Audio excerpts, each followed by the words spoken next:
এবার বিয়েটা সহজ করে ফেলেন।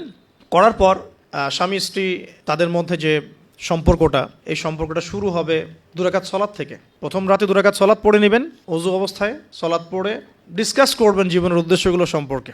ফ্যান্টাসির কারণে এমন কিছু করে যায় না প্রথমে যাতে করে সে আবার আতঙ্কিত হয়ে পড়ে। সময় দেন, তাকে টাইম দেন, তার সাথে নরম হন, কোমল হন। বিকজ একটা মেয়ে, যারা সতী মেয়ে, তারা পুরুষকে গ্রহণ করার আগে খুব ভালো করে তাদের মনের মতো একজন মানুষ তারা কল্পনা করে, প্রত্যাশা করে, এবং আতর্কিত বিষয়গুলো তারা খুব একটা পছন্দ করে না। ঠিক আছে? আর পুরুষের সাইকোলজি কিন্তু ডিফারেন্ট।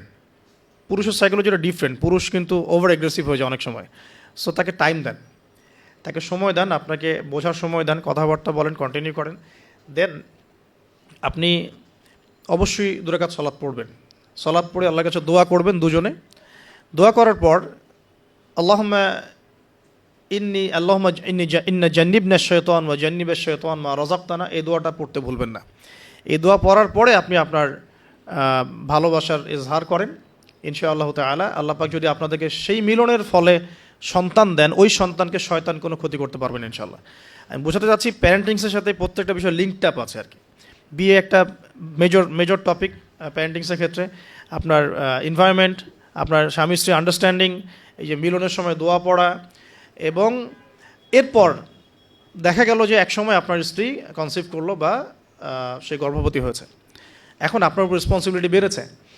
যতদিন সে সন্তানটাকে ধারণ করে রাখবে, এই সময়টুকুর মধ্যে তাকে কোনো প্রকার হারাম কাজে লিপ্ত করতে দেয়া যাবে না।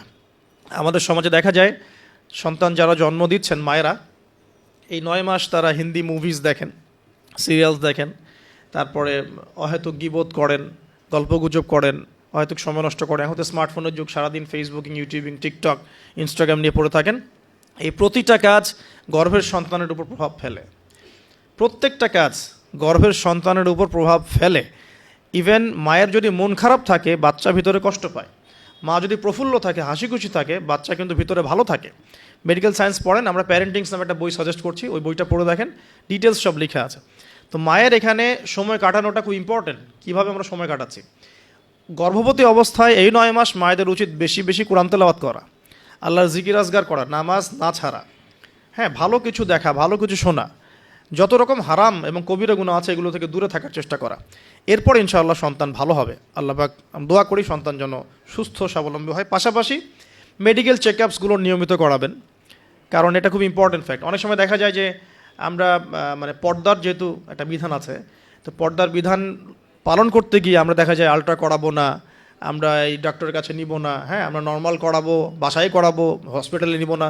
কিছু ওভার এগ্রেসিভ থিঙ্কিংস চলে আসে আর কি। পর্দা করব, তাহলে মহিলা ডাক্তার দেখাতে হবে, আলট্রা খুঁজে বের করতে হবে, কে আলট্রা মহিলা ডক্টর আছে আলট্রা করতে পারে খুঁজে বের করতে হবে, ক্লিনিক সেভাবে পরিবেশ তৈরি করতে হবে।